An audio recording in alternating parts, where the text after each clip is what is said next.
Very good morning to all of you students. तो देखिए आज एक नया क्वेश्चन हम डिस्कस करने जा रहे हैं और वो है 18वीं शताब्दी में भारत की आर्थिक स्थिति या भारत की अर्थव्यवस्था।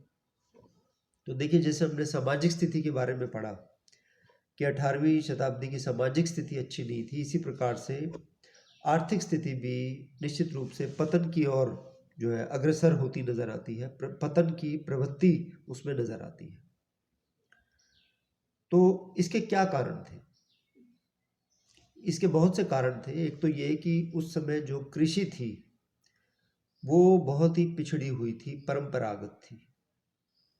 दूसरी बात ये कि उस समय कानून व्यवस्था, शांति व्यवस्था बिल्कुल भंग हो चुकी थी। अब ऐसी स्थिति में व्यापार पर इसका घातक प्रभाव पड़ा। व्यापार नहीं हो पाता जब अशांति की स्थिति होती है, उसमें व्यापार करना संभव नहीं होता। फिर आप देखिए कि किसानों पर सरकार के द्वारा अधिक से अधिक राजस्व की मांग और ठेकेदारों और जमींदारों द्वारा किया गया जो शोषण था किसानों का, ये भी 18वीं शताब्दी की आर्थिक स्थिति के पिछड़ेपन का एक बहुत बड़ा कारण बना। यानी किसानों से जो कर लिया जाता था उसकी मांग में निरंतर वृद्धि हो रही थी, सरकार बहुत ज़्यादा कर लेती थी किसानों से, और साथ ही साथ ठेकेदार और ज़मींदार ये किसानों का शोषण किया करते थे। और जो कर्मचारी थे, जो कर उगाने वाले थे, वो बहुत ही भ्रष्ट हुआ करते थे, जिसने किसानों की स्थिति को बहुत दयनीय बना दिया था। एक अन्य कारण ये था कि जो बहुत से व्यापारिक नगर थे उस समय, व्यापारिक केंद्र थे भारत में, वो अनेक आक्रमणकारियों द्वारा, विदेशी आक्रमणकारियों द्वारा नष्ट कर दिए गए थे। जैसे आपने नाम सुना होगा Nadir Shah. Nadir Shah was an invader from Iran. Iran का एक शासक था और भारत में उसने 1739 में, हम बात कर रहे हैं 18वीं सदी की, 1739 में उसने भारत पर आक्रमण किया था और करनाल के युद्ध में उसने तत्कालीन जो मुगल बादशाह था उसको पराजित किया था। नादिर शाह ने फिर दिल्ली को लूटा। इसी तरह से अहमद शाह अब्दाली आया था 1761 में। इसी प्रकार जो है यहाँ के जो लोग थे, जैसे मराठे थे, जाट थे, दे वर ऑल्सो इन्वेडर्स। आप ये ना सोचिए कि मराठे थे, भारत के थे, तो भारत में क्यों लूटपाट मचाएंगे। ये लूटपाट मचाया करते थे, ठीक है। तो इस प्रकार से नादिर शाह ने, अहमद शाह अब्दाली ने, जाटों ने, मराठों ने उन व्यापारिक नगरों को लूटा। तो निश्चित रूप से आर्थिक स्थिति खराब होनी थी। और आप ये देखिए कि उस समय भारत में बहुत से स्वतंत्र राज्यों की स्थापना हुई, स्वतंत्र प्रांतों की स्थापना हुई, जिसके कारण चुंगी घरों की संख्या में वृद्धि हुई। चुंगी क्या होती है आप जानते हो कि एक स्थान से दूसरे स्थान पर अगर कोई चीज़ ले जाई जा रही है तो उस पर टैक्स लगाया जाता है, जिसे हम ऑक्ट्रॉय ड्यूटी बोलते हैं। तो आप ये देखिए कि इससे भी जो है व्यापार में व्यवधान हुआ और आर्थिक स्थिति खराब हुई। लेकिन इन सारी चीज़ों के बावजूद भारत अभी आर्थिक रूप से इतना पिछड़ा हुआ नहीं था जितना कि बाद के आने वाले काल में, यानी ब्रिटिश शासनकाल के अंतर्गत उसकी अर्थव्यवस्था का, उसकी आर्थिक स्थिति का ह्रास हुआ था। ठीक है, तो ये तो हमने कारण जाने हैं कि 18वीं शताब्दी में भारत के आर्थिक पिछड़ेपन के क्या कारण थे। अब हम जानते हैं कि 18वीं शताब्दी की अर्थव्यवस्था की क्या विशेषताएं थी। तो इसमें पहला हम लेंगे कृषि का पिछड़ापन, बैकवर्डनेस ऑफ एग्रीकल्चर। तो देखिए, हालांकि 18वीं शताब्दी में भारतीयों का जो मुख्य व्यवसाय था वो कृषि था, लेकिन ये जो कृषि थी ये बहुत ही परंपरागत, बहुत ही पिछड़ी हुई थी। ट्रेडिशनल मेथड्स थे, शताब्दियों पुराने ढंग से जो है खेती बाड़ी हुआ करती थी। नए प्रकार के औजार जैसे वैज्ञानिक औजार और अच्छे बीजों का उस समय प्रयोग नहीं होता था। कृषि की उर्वरता यानी भूमि की उर्वरता को में वृद्धि करने का प्रयास नहीं किया जाता था। उर्वरता को बढ़ाया नहीं जाए, उर्वरता मतलब फर्टिलिटी, या आप कह सकते हैं कि उपजाऊ शक्ति को बढ़ाने का प्रयास नहीं किया जाता था। सिंचाई के लिए जो किसान थे वो मुख्यतः वर्षा पर निर्भर करते थे। Development of means of irrigation जो है उस समय नहीं था। सिंचाई के अन्य साधनों पर ज़्यादा जो है जोर नहीं दिया जा रहा था उनको विकसित करने का। और कृषि उत्पादन की बढ़ती हुई मांग को पूरा करने के लिए किसानों को घोर परिश्रम करना पड़ता था। लेकिन इतने कठोर परिश्रम के पश्चात भी उनको 2 वक्त की रोटी ठीक से नहीं मिल पाती थी। इसका प्रमुख कारण ये था कि भू राजस्व की जो मांग थी सरकार के द्वारा वो बहुत ज़्यादा रहती थी। किसानों पर बहुत ज़्यादा टैक्स लगाया जाता था।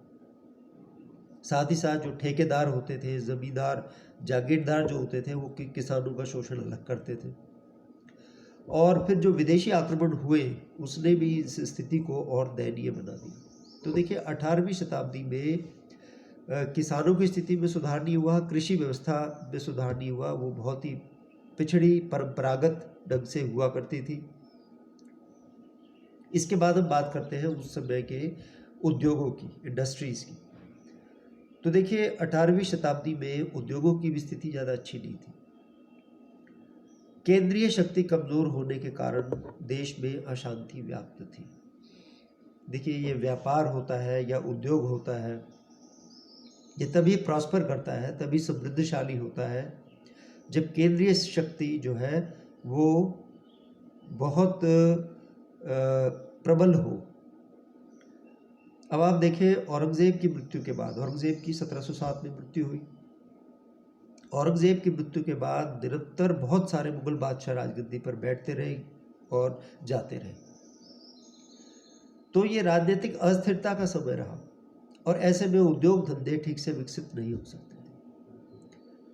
विदेशी आक्रमणकारियों ने औद्योगिक नगरों में लूटपाट मचाई। जैसे मैंने आपको बताया, नादिर शाह, अहमद शाह अब्दाली और इन्होंने जो है दिल्ली में और लाहौर में, मथुरा में, जाटों ने आगरा में लूटपाट मचाई, मराठों ने सूरत और गुजरात और सिखों के सरहिंद को लूट लिया। तो इस प्रकार से बहुत से जो औद्योगिक नगर थे वो बर्बाद हो गए।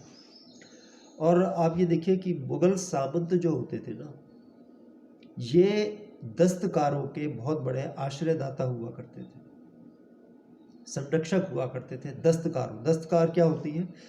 जो भी हाथ से निर्मित वस्तुएं होती हैं उसको दस्तकारी वस्तु बोलते हैं।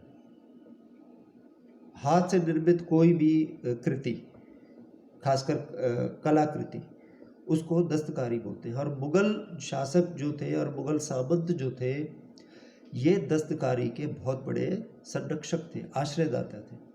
लेकिन मुगल सामंतों की स्थिति भी खराब हो गई और मुगल शासकों की भी स्थिति खराब हो गई। तो इससे दस्तकारी उद्योग को गहरा आघात लगा।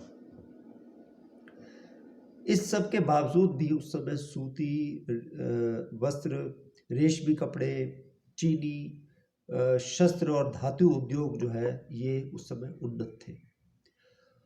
और यूरोपीय कंपनियां जो थी, पुर्तगाली, डच, फ्रांसीसी, अंग्रेज, ये इन उद्योगों से माल खरीदकर विदेशों में भारी मुनाफे पे बेचा करती थी ये चीजें। इसके बाद हम बात करते हैं आंतरिक व्यापार की। तो देखिए आंतरिक व्यापार को भी हानि हुई 18वीं शताब्दी में, क्योंकि राजनीतिक परिस्थितियां ऐसी थी, अव्यवस्था, अशांति का वातावरण था।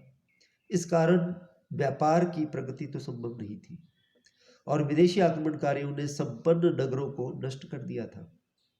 मार्ग भी सुरक्षित नहीं होते थे। ये जो डाकू लुटेरे होते थे ये व्यापारिक काफिलों को लूटा करते थे। जब केंद्रीय शक्ति कमजोर होती है तो ऐसे ही होता है। तो आंतरिक व्यापार में भी बहुत दिक्कतें थी। डाकू होते थे, लुटेरे होते थे, जो कि व्यापारिक काफिलों को लूट लिया करते थे। हालत इतनी खराब हो गई थी कि दिल्ली और आगरा के बीच में जो शाही मार्ग था, देखो दिल्ली और आगरा तो एक तरह से हाईवे, उस समय का हाईवे था और मोस्ट प्रोटेक्टेड रोड होना चाहिए वो तो, लेकिन वहां भी उस शाही सड़क को भी लूटने में लुटेरे डाकू हिचकिचाते नहीं थे। मैंने आपको बताया कि 18वीं शताब्दी में बहुत से स्थानीय सरदार स्वतंत्र हो गए थे, स्वतंत्र राज्य स्थापित हो गए थे और उन्होंने अपनी आय बढ़ाने के उद्देश्य से सीमा पर काफी शुल्क लगाया वस्तुओं के आने जाने पर। तो इस कारण लंबी दूरी तक जाने वाली जो व्यापारिक वस्तुएं थी उनकी कीमतों में बहुत ज़्यादा बढ़ोतरी हो जाती थी, बहुत महंगी हो जाती थी। जब नेचुरली जब उन पर टैक्स ज़्यादा लगाया जा रहा है तो उनका जो उनकी कॉस्ट है वो तो बढ़ेगी। तो तरह तरह की सीमा शुल्क लगाए गए जिसके कारण वस्तुओं की कीमतों में बढ़ोतरी हुई और सामंत जो थे वो उस समय विलासी वस्तुओं के सबसे बड़े उपभोक्ता थे। उनकी आर्थिक स्थिति खराब हो जाने के कारण विलासी वस्तुओं के मांग में बहुत कमी आ गई और इस सब कारणों से उस समय की जो आंतरिक व्यापार था उस पर प्रतिकूल प्रभाव पड़ा। इसके बाद हम बात करते हैं विदेशी व्यापार की, द फॉरेन ट्रेड। तो देखिए 18वीं शताब्दी में क्या बहुत पहले से भारत का विदेशों के साथ व्यापार होता था। 18वीं शताब्दी की अगर हम बात करें तो यूरोप, अफ्रीका, एशिया के विभिन्न भागों में भारत के साथ व्यापार हुआ करता था। भारत जो है फारस की खाड़ी से मोती, कच्चा रेशम, ऊन, मेवे, चीन से चाय, रेशम मंगाया करता था, चीनी भी मंगाया करता था, सिंगापुर से टिन, अफगानिस्तान से भी टिन, अरब से सोना, कहवा, शहद, इंडोनेशिया से मसाले, कुछ जो मसाले भारत में नहीं थे। इसके अतिरिक्त इत्र यानी सेंट, शराब, चीनी, अफ्रीका से हाथी दांत की वस्तुएं, यूरोप से ऊनी कपड़ा, तांबा, लोहा जैसी चीज़ों का आयात करता था और निर्यात क्या क्या करता था, मुख्यतः गरम मसाले और सूती कपड़ों का वो निर्यात किया करता था। इसके अतिरिक्त अफीम भी होता था, नील भी होता था। गरम मसाले में विशेषकर काली मिर्च की हम बात करें और फिर चावल, गेहूँ और बहुत सी औषधियों का भी निर्यात किया करता था। तो भारत का जो विदेशी व्यापार था वो उसके पक्ष में था। Foreign trade was always profitable for India. तो इसके कारण व्यापार को काफ़ी लाभ प्राप्त हुआ करता था। विदेशी व्यापार फिर भी ठीक था। अब लास्ट पॉइंट हम इसमें लेंगे लोगों का आर्थिक स्तर। How was the economic condition of the people. तो देखिए लोगों के आर्थिक स्तर में बहुत अंतर था। वास्तव में भारत आर्थिक विषमताओं का देश बन गया था। विषमताएं मतलब डिफरेंसेस। बहुत ज़्यादा गरीबी थी और बहुत ज़्यादा अमीरी भी थी। अत्यंत दरिद्रता और अत्यंत समृद्धि साथ साथ पाई जाती है, जैसे कि आज भी पाई जाती है। शासक, सामंत, जमींदार, उद्योगपति, व्यापारी और राज्य के उच्च कर्मचारी ये तो ऐश्वर्य का जीवन व्यतीत किया करते थे, ये तो विलासी होते थे। दूसरी ओर जो किसान होते थे, मजदूर या छोटे मोटे कारीगर जो होते थे, दस्तकार जो होते थे, वो दरिद्रता का जीवन व्यतीत करते थे और समाज का इन दोनों असमान वर्गों में विभाजन ये बहुत ही अन्यायपूर्ण और हानिकारक था।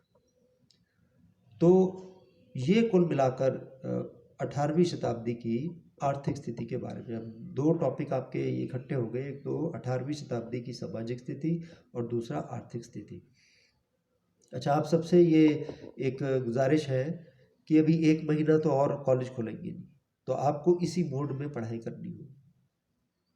किताब आप किसी तरह ले लें, ठीक है। और जो अभी जो आपकी किताब में ये टॉपिक्स जो मैं करवा रहा हूँ ये किसी भी किताब में नहीं मिलेगी। मैं आपको इसका मैं फ़ोटो भेज दूँगा। कुछ तो मैंने भेजा भी है, पिछले चैप्टर का कंटेंट मैंने भेज दिया है और इस चैप्टर का दोनों जो पार्ट्स हैं, सामाजिक और आर्थिक व्यवस्था, इसका मैं और आपको आपके पास भेज दूँगा। तो अभी तो आप इन्हीं से पढ़िए, ठीक है। और रेगुलर क्लास अटेंड करो, मतलब रेगुलर मेरे यूट्यूब पे लेक्चर सुनो, थोड़ा थोड़ा सुनते रहोगे और पढ़ते रहोगे तो आपको आगे कठिनाई नहीं होगी, टच में रहोगे और नॉलेज भी बढ़ेगी। Thank you.